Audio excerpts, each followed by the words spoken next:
नमस्कार, आप देख रहे हैं कशिश न्यूज और न्यूज रूम लाइव में आपके साथ मैं हूं दीपक शर्मा। बुलेटिन की शुरुआत करते हैं बड़ी खबर के साथ और बड़ी खबर यह है कि INDI अलायंस में अलग अलग खेमा कांग्रेस के नेतृत्व को स्वीकार करने के लिए तैयार नहीं दिख रहा है। जी हां, और इसको लेकर अब मुखर होने लगे हैं सहयोगी। ममता बनर्जी को INDI अलायंस का नेतृत्व किए जाने को लेकर अन्य सहयोगी दल के नेता पैरवी करते दिखे और अब उस सुर में लाते नजर आ रहे हैं लालू प्रसाद यादव, जो साफ तौर पर यह दर्शाता है कि कहीं ना कहीं कांग्रेस INDI अलायंस में अब उस स्थिति में नहीं है जब INDI अलायंस का गठन किया गया था, INDI अलायंस का नामकरण किया गया था और कांग्रेस को अलायंस की धुरी बताते हुए लोकसभा चुनाव में बीजेपी को सत्ता में पहुंचने से रोकने की कवायद शुरू की गई थी। न वो कामयाब हो पाया, न अब अलायंस में कांग्रेस के नेतृत्व को स्वीकार करने के लिए लोग तैयार हैं। और लालू प्रसाद यादव, जो अलायंस के एक प्रभावशाली नेता हैं, वो क्या कह रहे हैं सुनाते हैं आपको।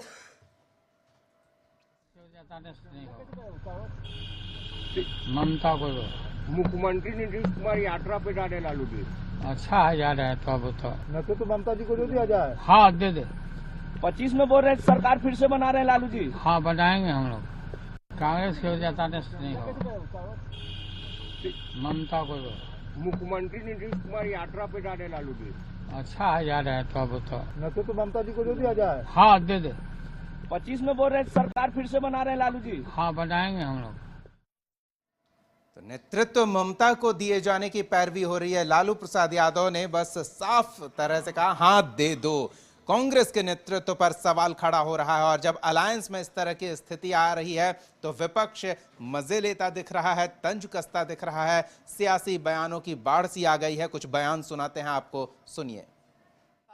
देखिए, मैं बता दिया, इन लोग का हिडन एजेंडा, छुपा हुआ एजेंडा, स्वार्थ और जनता की गाढ़ी कमाई लूटने वाले की जमात अपने बचाव के लिए ये खुल कर करके ये इंडी गठबंधन बनाया था।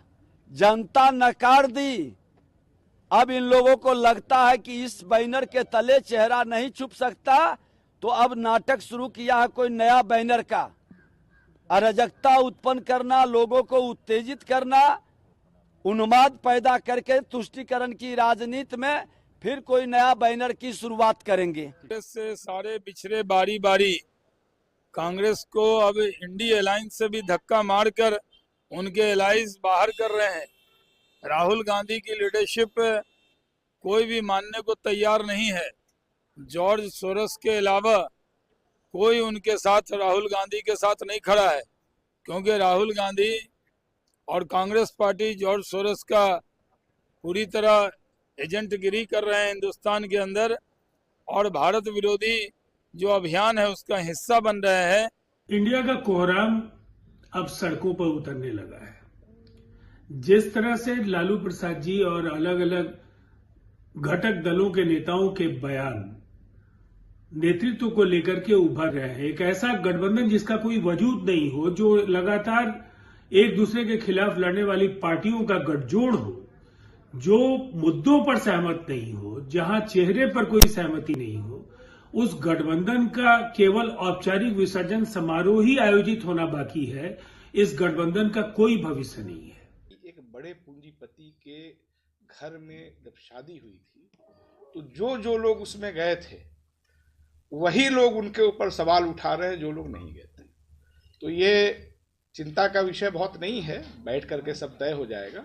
अब मुझे लगता है कि जो अखिल भारतीय पार्टी है वो कांग्रेस है। राहुल गांधी जी पूरे देश का यात्रा किए, देश को जोड़ने के लिए यात्रा किए। मैं खुद उनके साथ कन्याकुमारी से कश्मीर तक चला। तो गांधी परिवार की जो स्वीकृति है वो पूरे देश में है और लोगों को नहीं है उतना, तो थोड़ी थोड़ी महत्वाकांक्षाएं होती हैं जिसको कंट्रोल में रखने की जरूरत है। देखिए, मैं बता दी, थोड़ी महत्वाकांक्षा होती है जिसको कंट्रोल में रखने की आवश्यकता है, ये कांग्रेस नेता कह रहे हैं। अब ये महत्वाकांक्षा की वजह से ही सब एक साथ आए थे। अब स्वाभाविक सी बात है अपनी अपनी महत्वाकांक्षा के आधार पर अपनी अपनी भूमिका देखी जा रही है गठबंधन में, और आगे इस गठबंधन को कहां ले जाना है, किसके नेतृत्व में ले जाना है, और गठबंधन क्या इसी स्वरूप में आगे स्थायी रह पाएगा। कई सवाल खड़े हो रहे हैं। हमारे साथ ब्यूरो हेड नीलकमल जुड़ रहे हैं, उनसे जरा समझने का प्रयास करते हैं। नीलकमल, राहुल के नेतृत्व पर सवाल, गठबंधन में कांग्रेस की भूमिका पर सवाल, क्या INDI अलायंस बिखरता दिख रहा है? बिल्कुल, देखिए जिस तरह से जो चुनाव हुए हैं, लोकसभा के चुनाव हुए, उसके बाद जो विधानसभा के चुनाव हो रहे हैं और जिस तरह से परिणाम आ रहे हैं, विपक्ष हर जगह NDA से पिटता दिख रहा है। जो गांधी है वो, और लालू प्रसाद यादव, और उसके अलावा जितने भी अलायंस है, अखिलेश यादव की बात करें, ममता बनर्जी की बात करें, इंडिया अलायंस, सब राहुल जी के नेतृत्व में ही वो चुनाव लड़ रहा था। अब जो लगातार हार मिल रही है और उसके बाद जो अभी जो संसद का सत्र चल रहा है, जिस प्रकार से NDA सरकार ने सोनिया गांधी और राहुल गांधी पर हमला बोला है, तो इससे कहीं ना कहीं इंडिया अलायंस में ये खलबली है कि जो देशद्रोह का जो इल्ज़ाम लगाया है बीजेपी ने गांधी परिवार के ऊपर, कहीं ना कहीं इसका छींटा जो है वो इंडिया अलायंस के बाकी घटक पर भी पड़ सकता है। तो इसलिए एक संभावना तो ये बनती कि इसे देखते हुए, दूरगामी परिणाम को देखते हुए, शायद जो गठबंधन के बाकी साथी हैं इंडिया अलायंस के, वो लोग उनसे दूर होना चाह रहे हो, क्योंकि उनको फ़ायदा भी नहीं हो रहा है। राहुल गांधी जिस प्रकार से लेकर के चल रहे हैं इंडिया अलायंस को, वो कांग्रेस को ही आगे बढ़ाने की कोशिश कर रहे हैं, मुसलमानों को जोड़ने का काम कर रहे हैं। बाकी इंडिया अलायंस के जो घटक दल हैं उनके लिए वो कुछ नहीं कर पा रहे हैं। तो इंडिया अलायंस में रहने का फ़ायदा किसी को दिख नहीं रहा है। यही वजह है कि शरद पवार हो, अखिलेश यादव हो, या फिर लालू प्रसाद जैसे सरीखे नेता हो। ममता बनर्जी खुद भी कह चुकी थी कि उसमें कोई दम नहीं है राहुल गांधी में। तो ये अगर आप सीक्वेंस मिलाइएगा तो राहुल गांधी के नेतृत्व को इनके गठबंधन के अंदर ही पहले से ही कोई मतलब कि तैयार नहीं था उनके नेतृत्व को स्वीकार करने के लिए। अब ये खुल करके सामने आ गया है कि जब लगातार चुनाव हार ही रहे हैं और ये सुधरने का नाम नहीं ले रहे हैं, राहुल गांधी इंडिया अलायंस से बात नहीं करते हैं, अपने मनमर्जी चला रहे हैं, तो ऐसे में इनसे दूर होना ही ठीक रहेगा। क्योंकि इनके ऊपर अब जो इल्ज़ाम लगे हैं, जिस प्रकार से जो कनेक्शन आया है जॉर्ज सोरोस या US में जो बैठे हुए जो लोग हैं उनके साथ, जो इनकी गठबंधन की बात आई है, जिस प्रकार से जो भारत में जो अर्थव्यवस्था है उसको डिरेल करने की कोशिश वो लोग कर रहे हैं, यहाँ अराजकता, संविधान की बात करते हैं, लेकिन जो कनेक्शन सामने आए हैं उसे देखते हैं। आरोप तो ठीक है, लेकिन नीतीश कुमार का एक बयान याद आ रहा है। इंडिया अलायंस की कार्रवाई जब लोकसभा चुनाव से पहले आगे नहीं बढ़ रही थी, तब उन्होंने कहा था कि अभी वो अपने राज्य के चुनाव में व्यस्त हैं, अभी गठबंधन को लेकर आगे कुछ नहीं देख रहे हैं, इसलिए हम भी कुछ नहीं कह रहे हैं। उसके बाद नीतीश कुमार अलग भी हो गए थे।